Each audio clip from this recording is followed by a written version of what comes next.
what I am going to share with you guys today is my interpretation of the spiritual journey as I experienced it. And the deeper I go into this journey, the more layers get revealed. But still, as the layers get revealed, the simpler this gets, which is really absolutely fascinating. So today I'm going to take you through what I call the soul's journey, which is that journey from conception to enlightenment, and then stop at all the points that are between those beginning and end point. And when I say the beginning, it is really truly not necessarily just the only beginning point, and the end point is not the end point, because if you believe in past lives, reincarnation, infinity, this is an ongoing experience. It never really starts and never really ends. However, there is a beginning and there is an ending as far as we experience it in human form. So we will go into those individual phases. Let me start by sharing just a tiny little bit about me.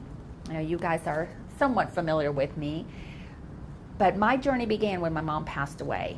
And with her passing, I was able to experience this incredible grief, incredible pain that lasted for quite a while. And by quite a while, I mean a couple of years.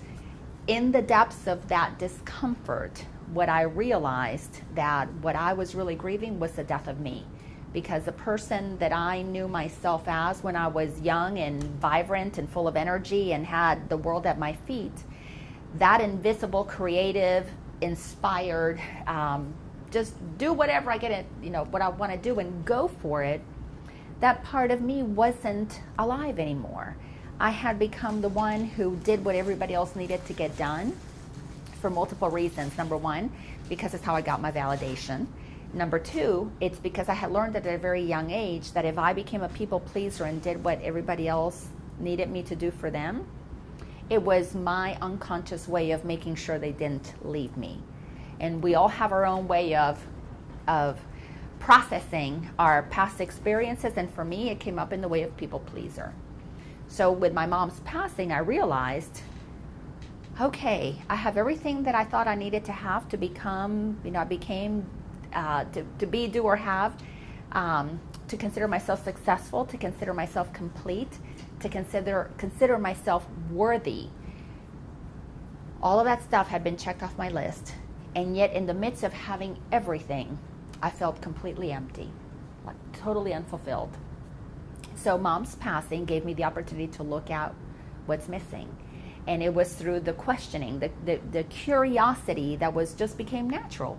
There's got to be more to life than this, that I began to look at what else is out there.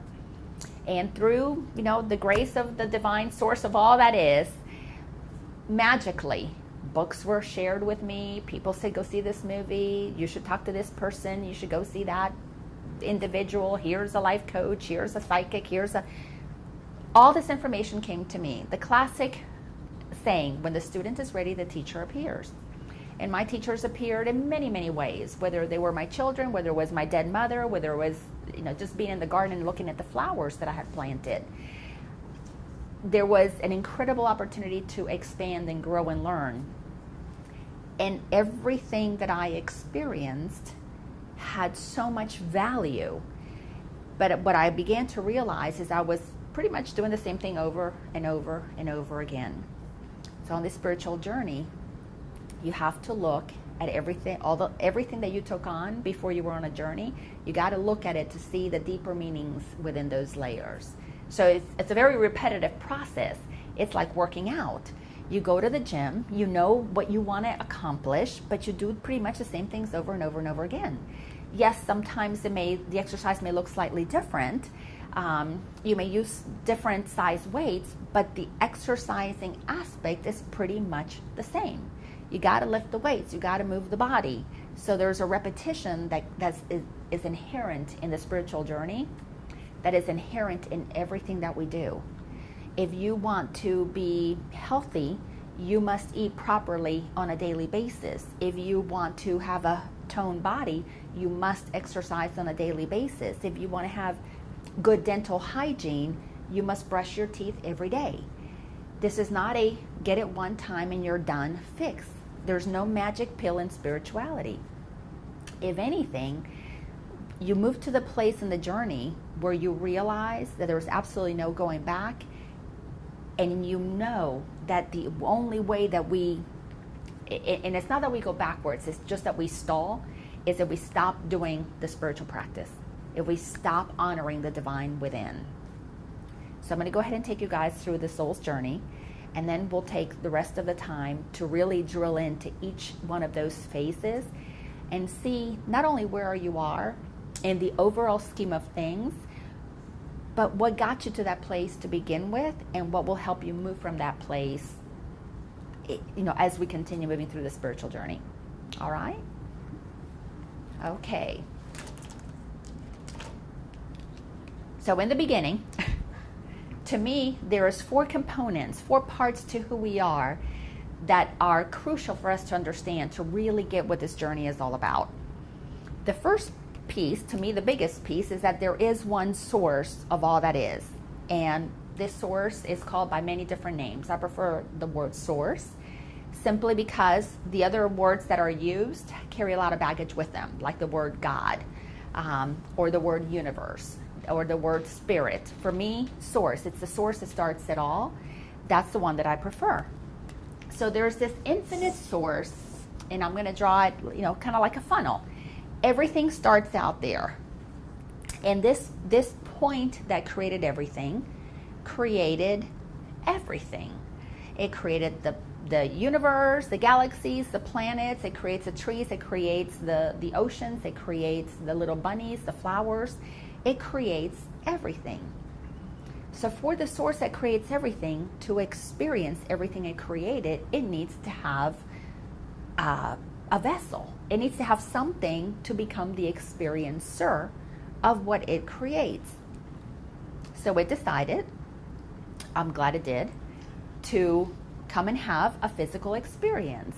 So a piece of the source of all that is, the everything, descends into a point. We tend to normally call it our soul, which to me it's an expression of the source of all that is. By the way, for me, is nothing more than the energy of love.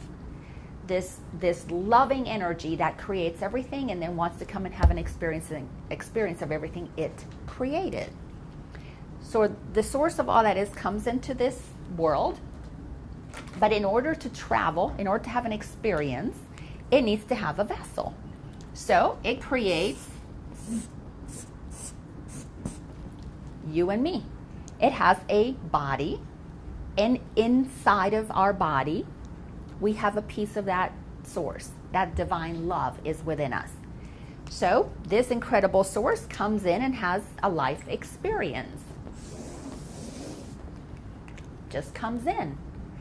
So from the moment of conception, a vessel begins to get formed. Isn't it magical the way the vessels get formed? Automatically. There is no needing to think about it. When that mom and dad decide to create a little baby, they do not have to stop and think about it. They don't need to go to the store and buy a kit on how to make a human. It automatically happens. From that moment that there is a desire, actually doesn't even have to be a desire. It is already programmed that when those two things, that sperm and the egg, meet, regardless of the conditions, a human body, human vessel is going to get created. And the source of all that is comes into that vessel. And then every single one of us is going to have an experience from conception all the way to enlightenment. So here's where I had mentioned earlier that there is no ending, there's no beginning. There is a constant flow that it happens regardless of what we're doing. That is the bigger picture from the perspective of source. Our individualized experience of it does have a beginning at conception and an end when we transition. To me, that is enlightenment. The spiritual journey, once you begin to become aware of what this is all about, you can wake up before you die. But if you don't wake up before you die and you're totally unconscious of the spiritual aspect, well, when you go, you return to where you came from, so you wake up anyways. So either we can wake up when we're alive, or we're going to wake up when we die. So that's really the question. Do you want to have an experience of life fully awake while you're here, eyes wide open? Or are we just going to go through the motions and basically be asleep at the wheel? Which is what Thoreau called, most people living lives of quiet desperation. It is a not knowing the greater part of who you are that keeps you living within the smallness of who you are, imprisoned by the beliefs and thoughts that you have about what this experience is about. So let's go through the phases. The first phase, get my colors here. To me, the first phase, I call it the wonder phase. The wonder phase is the source of all that is, comes into this vessel and goes, I wonder what experience I'm going to have. I wonder what is going to happen here. I wonder if I'm going to wake up while I'm alive or I'm going to wake up when I die. I wonder what's going to happen. There is an innate curiosity. So when you think of a newborn baby and you think of the essence of this little child, what typically is it that you think is available in that brand new speck of life? Because in the first phase is when we are really truly expressing the essence that we bring to share in this world. Some of the things that are most commonly said are things like you experience love when you see a baby. You experience innocence. You experience fun, purity. There is a creative aspect of a newborn child.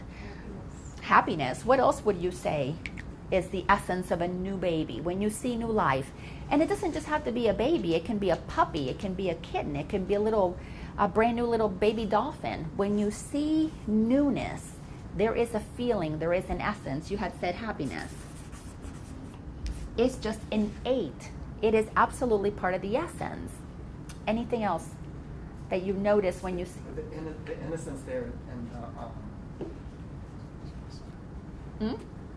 the innocence. joy. There is a joy. That is innate. We do not have to tell the babies to be joyful. We do not have to tell them to have fun and play. It is absolutely natural.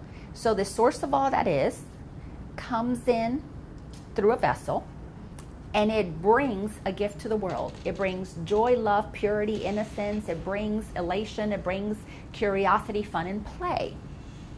Remember I said there's 4 parts to us. There's this incredible source of all that is. It expresses itself in a point in us, our heart and soul. It has a vessel to travel in. It also has something else that is so important. It has a mind. And this mind comes in, and it has 2 components to it. Let's just say like it's a filing cabinet with 2 drawers. One drawer is full of information. The subconscious mind it has our operating system basically. It takes on it tells our body what to do.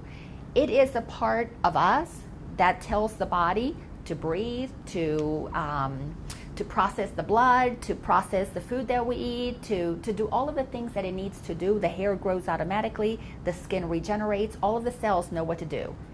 It is completely pre-programmed. We do not have to think about it at all when we're in our human experience. The other part, in that same subconscious mind, if you will, another drawer in the filing cabinet, is blank. There's absolutely nothing in there.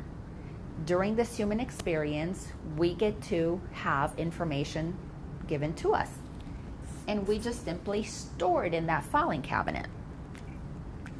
So this incredible essence of this newborn child comes in to have a life experience, comes in through the wonder phase. That's where we all start. I wonder what I'm going to experience. I am bringing my joy to the world, and then the world is going to give me something back. And that happens in phase 2, which is the programming phase. It's in this phase where life begins to tell me what it thinks I am. I bring it love, joy, innocence, pure, playful fun, and it begins to tell me my name, my ethnicity, my religion. It begins to tell me when I'm good, when I'm bad. It begins to let me know what I should be when I grow up. It begins to tell me how I should behave, what I should wear or not wear, what part of my body I can play with, what part of my body I cannot play with. It lets me know what's appropriate, what's not. And through the programming phase, to make sure that I get what all these, well-meaning adults want me to understand, it sets up a system. It's very simple. It's a rewards and punishment system. If I'm doing it right, I get rewarded. If I'm doing it wrong, I get punished. So this incredible, innocent being that I am comes in to have a life experience, coming in to play. And then I am met with those who've been here a long time and forgot that they were here to play. But they got conditioned by those who met them when they came in to play and told them this is the way you need to do things. So the programming phase is where we begin to be taught how to be a human. So the humans who had been here a long time came up with a system, and they basically want us to adhere by that. And the thing about that is that it's all well and good. It's part of the game. They need to do that for us so that as the source of all that is, that knows everything, can forget that it knows everything to have the human experience. Because if you already know you're the source of everything, what's the point in working? What's the point in doing anything? What's the point in having a relationship when you're already in a relationship with everything? What's the point in working if you're already abundant? What's the point in playing if you already have inside of you all the joy that you can possibly need? It doesn't need to do anything. It already is everything. So it has to have a level of separation, and the separation happens with our vessel. Because once I have a vessel and you have a vessel and you have a vessel and you have a vessel, we're individualized beings. So we become separate from each other. So we come in, bring our joy to the world tells us who we need to become. The next phase after that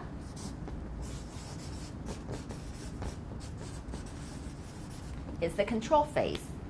This phase of life is where I come in joyful, happy, knowing I don't need anything from the world, and then I'm taught that for me to have a good life, for me to become successful, for me to become whole and complete, I must follow the rules I got programmed with. And off I go into the control phase, and I make sure that I marry the right person, that I live in the right place, that I have the right job, that I have the right car, the right circumstances, so that I can check everything on the list that I got programmed to believe I needed to be, do, or have to be able to become happy. So the happy being that I came in was taught that my happiness will happen when the outside world lets me have it. So we become conditioned to look for love outside of ourselves. I like to think of that journey, just for the purpose of distinction, as the human journey. This is where the divine being that I am, this soul that is totally whole and complete, through a separate vessel comes in to believe the illusion that we are separate, and it takes on the programming that it is given from the outside world, and then it does everything that it can to control the conditions outside of itself to make sure that it will feel okay. And that works for most people. The majority of the people are out there playing the game, the human race game, where they're on their hamster wheel just going round in circles, making sure. And we all get up in the morning, we brush our teeth, we eat our breakfast, we go to work, we earn our paycheck, we come home, then we do all the house clean, do all the chores, at the end of the day we can check, yes, I worked hard and here's my paycheck. It's Friday, yay, I get to play now. And we just do that over and over and over again. Now, for most people, that works really well. Again, back to what Thoreau said, most people live their lives in quiet desperation. I am going to suggest that most people live their lives right there. They take what they know and they begin to control life. And this is certainly where I was. My life was running perfectly. I did everything that I thought I needed to do, be or have, to be happy, and I really was. Until I couldn't control the circumstance that my mom died, and the minute my mom died and she went away, I was no longer in control of that circumstance. Not only was I not in control of the fact that she left, I couldn't control my emotions.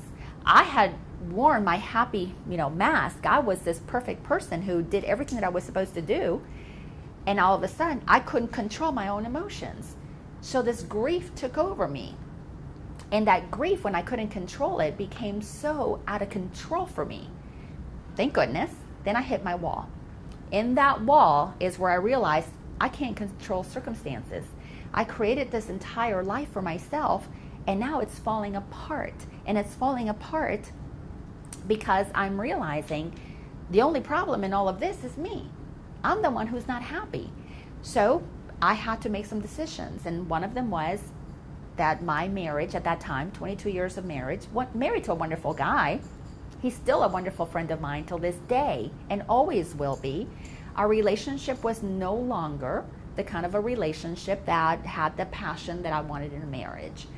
So we transitioned that relationship. Another thing that changed for me was my career. I was in real estate at the height of the real estate market, doing, making all that wonderful money that I was supposed to make to be happy. All of that was wonderful. My career changed. And it changed because that wasn't fulfilling anymore. It's not what I was passionate about. So anyways, when you come to that place where you hit that wall, where what you think you can control, you can't control anymore, for most people, that's when they die. And they die lonely, bitter, old people because they spent all their energy trying to control what is uncontrollable. Some people experience this wall and do the best that they can to manage it. That's where addictions come in.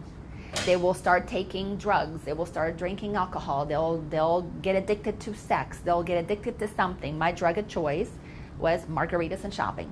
As long as I was out there shopping and buying something new, then I was making sure that I would get my own little individual high when somebody said, "Ooh, you look so nice." So that was my drug of choice. Of course, margaritas really, truly, they were hand in hand. You shop and then you go get a margarita. So I was always really happy with my drugs of choice. The other part that happens is when you hit this wall, life gives us an opportunity. It gives us an opportunity to ask an important question. Is there more to life than this? Surely there's got to be more. There's a part inside of us that was programmed with this knowing that we're here to enjoy this experience. So when we hit that wall, a magical thing can happen. We get cracked open.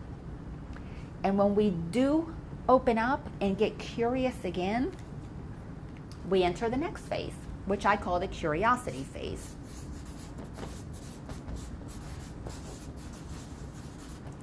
The curiosity phase, and obviously if you're here, it's because you have a level of curiosity. You realize that the controlling part is out of your control, and you want to find another way of experiencing your life. You want to search for something more. There is something greater out there that you want to connect with. So we tend to read books, we tend to go to workshops and seminars. We're open to what other people have to say. We may not necessarily agree with it, we may not necessarily like it, we may not take it in and apply it, but we're open to it. And this is the beginning of returning to that playful part inside of us, the beginning of returning to that innocence, to that curious being that we came in as, that is here to play. We have the playground called Earth. So we're here to experience some fun, some joy, some excitement. The curiosity phase is a beginning to move in the direction of, I wonder what is out there. I wonder what it's next. Because what I did before wasn't working for me. So it's a really exciting place to hit the wall, in my opinion. So as you keep going through this curiosity phase and you begin to expand your understanding of what's going on in the world, you're taking in more information. In a way, you're getting more programming, new programming, but from a place of newness, of freshness, of curiosity. And then you take on, especially, we'll be very specific about spiritual teachings. We know we want to reach enlightenment. We know there's this nirvana, there's this way of being happy and blissful. I want all that. And we're on this high because we have this brand new programming. But what most people want to do then is control the circumstances of their life with this new programming. I'm spiritual. I know the law of attraction. I script all the time. Why isn't everything coming to me that I am saying that I want to manifest? So we get all this wonderful information, and now we want it. We want to control circumstances. We want what I scripted for, what I affirmed, what I did a spiritual treatment on to show up. Now, we are creative beings. We are the essence of that which creates everything. So we have within us the power to create anything we want. So the parking lots show up, and we get invited out for a date, and maybe we get a new job, or maybe we get a check in the mail for something that we forgot somebody owed us, $25 show up, and we get really excited because, oh, this stuff works. And it actually does work because we're creative beings. Because in the beginning, we begin to ask for small things. But where things really get turbulent is when we move into what I call the reprogramming phase.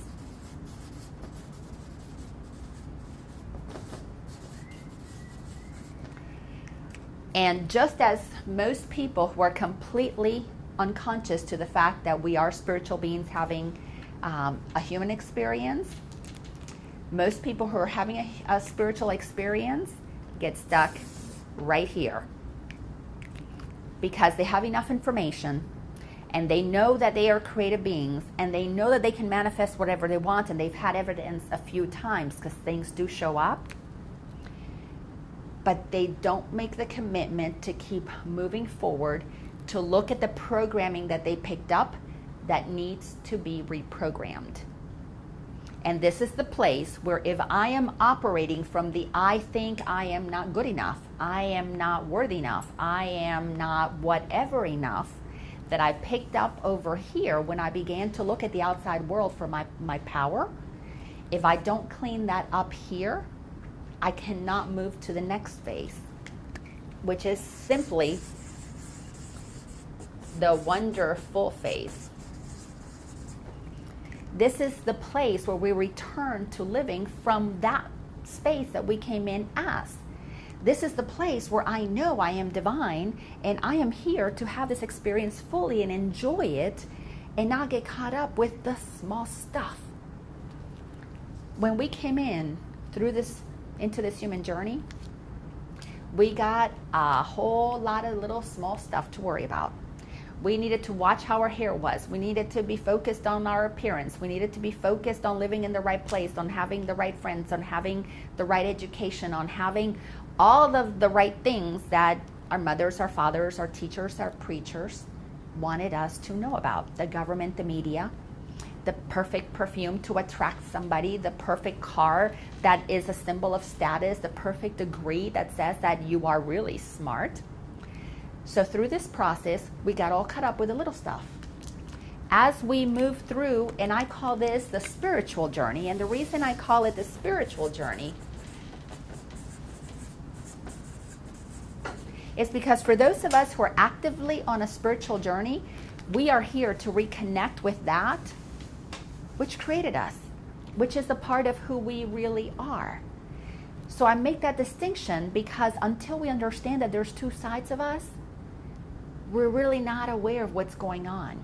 So when we understand that there is a human side to us, there has to be.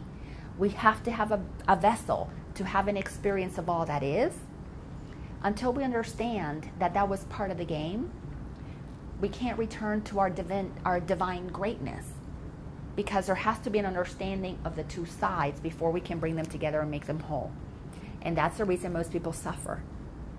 We are suffering because we have forgotten that within us is the power to create anything that we want. We came in as powerful creators. We forgot our power because we believed everybody else who forgot their power. We worked to control the world with what they told us that we had to work with. When that didn't work for us, some of us checked out, some of us checked in, came back in, got curious and began to do this work.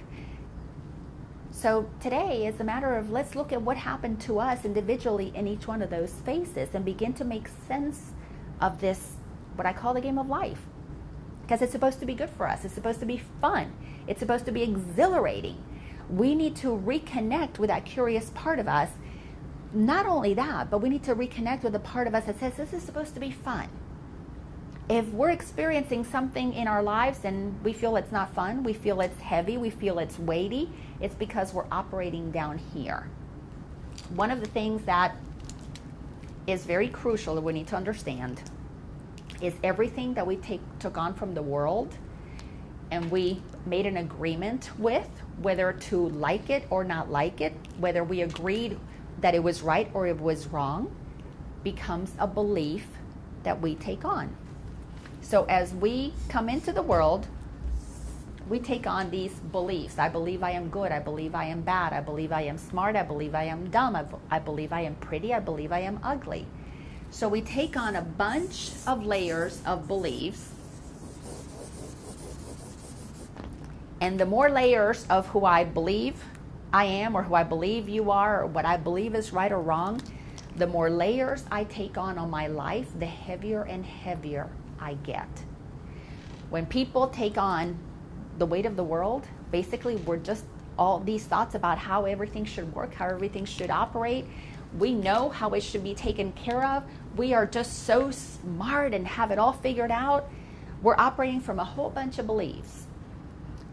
And if we don't recognize that these beliefs are nothing more than other people's thoughts, they've given us all this information and we're taking it in, living by their rights and wrongs.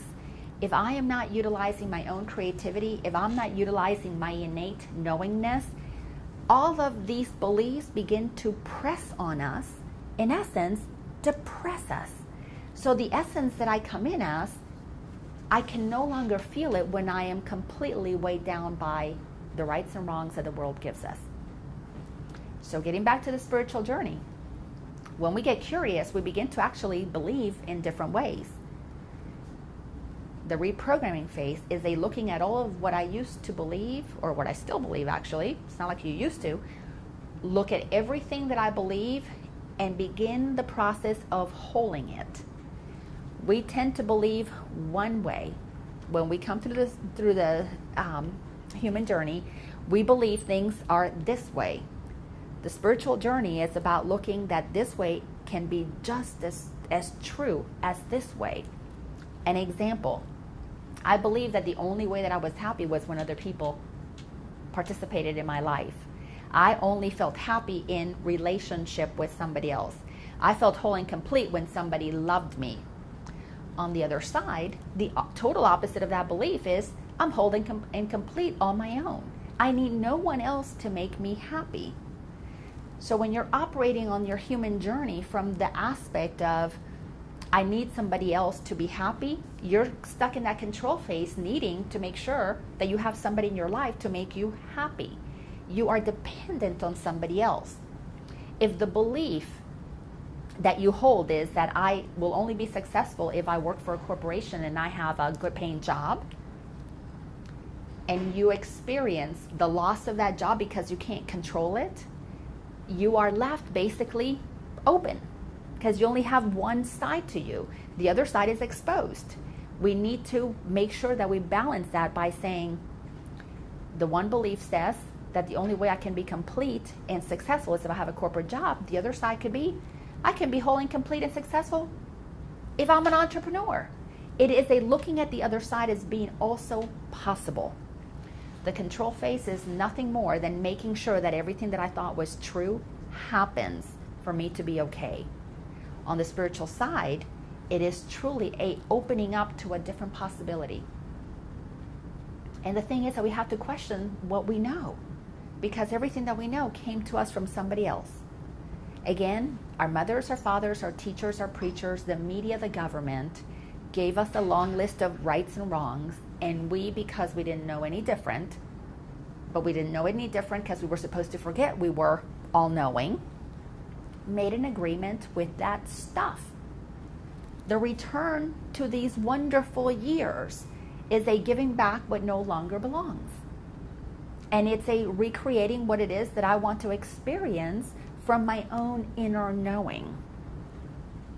As we move through this human journey, we take our innate knowing and take the trust off of me and I put it on you. I trust you now with my health. I trust you with my success. I trust you with my happiness. And then what happens is these well-meaning people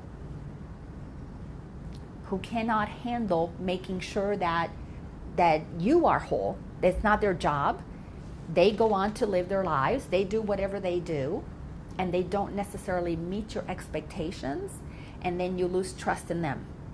First you put it on them, and then you lose trust in them.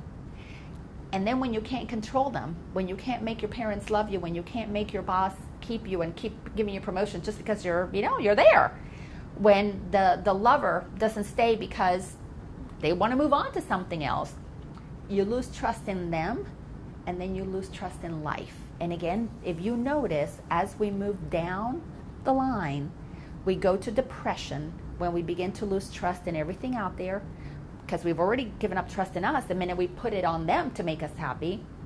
And then we lose trust in God. We lose trust in Source. We lose trust in the very thing that created us to have this experience in the first place. So one of the interesting things about this journey is, if you look at this, I'm going to invite you to use logic.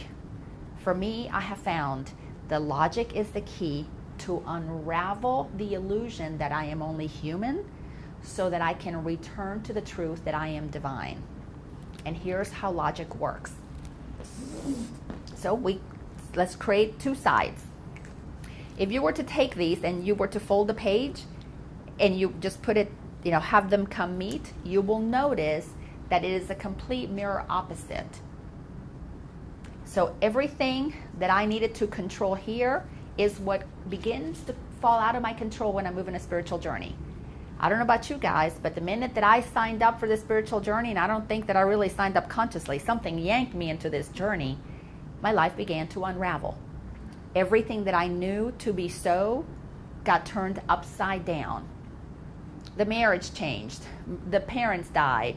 My kids got all depressed and wanted to check out. My career shifted. My finances disappeared. Everything that I had began to shift. Mirror opposite. I had it, I was happy, I'm losing it, now I'm happy. Then all of a sudden, I need to begin to look at things differently. Mirror opposite. I got programmed to believe different than that I was divine. Here, I need to get reprogrammed to believe that I am divine. Again, mirror opposites. I came in excited and joyous and full of life. I need to return to that place by looking at the things that I took on that said that I was not. Does that make sense so far? So there is an active participation in waking up. It cannot happen without us willingly doing the work that is required to return to that place from which we came from. And I'm sure you've heard the saying, the truth shall set you free. This is the truth that sets us free. The source of all that is put a point of itself in me, this point of light, to have a human experience. So it took on this vessel, and it came in with a blank mind. Remember I said there's two parts to the mind? There's the subconscious mind that's like a filing cabinet. In one drawer is the operating system of my vessel, and the other drawer is nothing. I fill it up with my life experiences, and that begins to be who I think I am. The other part to the mind is the conscious mind. It is the part that we need to utilize to consciously unravel through logic what the story that's been made up. Let's talk about being conscious and being unconscious, because those are terms that get used a lot in spirituality. This side, we're living completely unconscious. We have no conscious awareness that we are divine. We just know that this doesn't feel right. There's just something about this after a while that doesn't feel right. We're being called to reconnect with a part of us. To me, that is that consciousness, which is the source that creates everything, consciously calling us back, letting us know, come on back. We are being called to return to who we are. So we are completely operating unconscious, unaware of that divine power that's available to us when we're in the human rat race.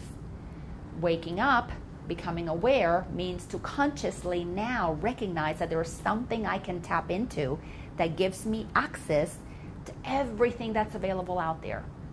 it is like the opening to anything and everything that I want.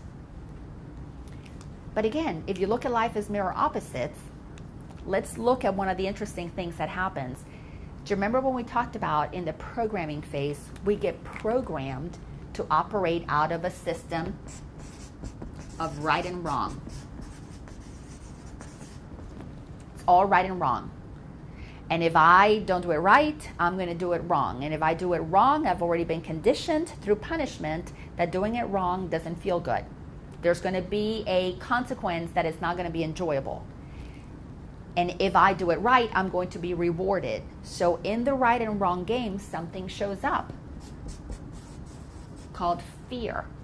I fear that if I do it wrong, I'm going to be punished. So now I'm in fear to make sure that I do it right so that I can make sure that I don't experience the punishment. I don't experience the opposite side of what I was taught would be good. As we move through the spiritual journey, the thing that balances out that right and wrong is an acceptance. An acceptance of what is a looking at these well-meaning people gave me what they had, taught me what they knew, because they really cared about me and wanted me to go through the human journey happy. They really wanted what was best for me. But the thing is that they wanted what was best for me from their perspective.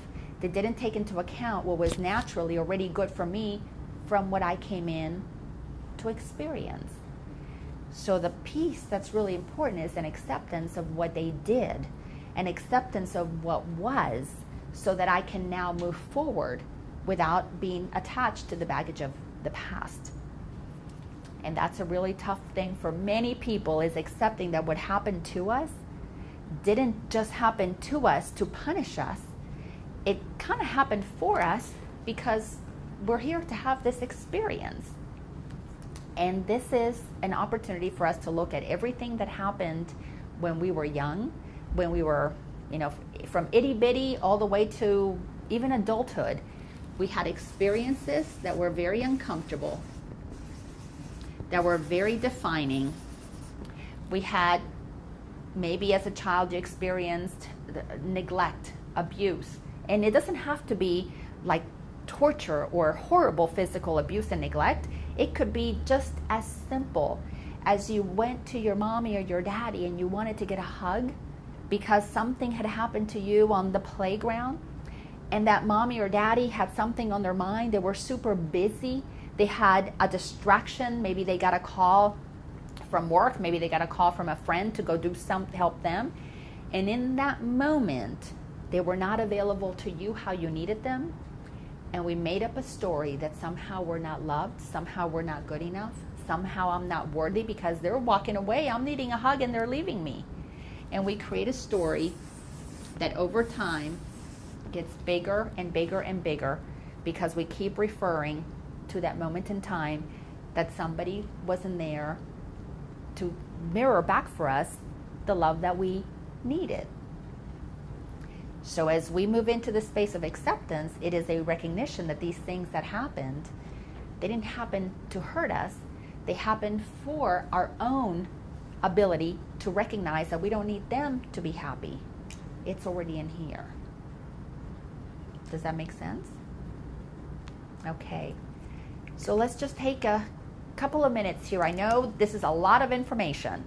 Let's take a couple of minutes and just have an opportunity to ask questions so that I can take what we have talked about so far and go a little deeper, and we'll keep building on this, because believe it or not, there's a lot more.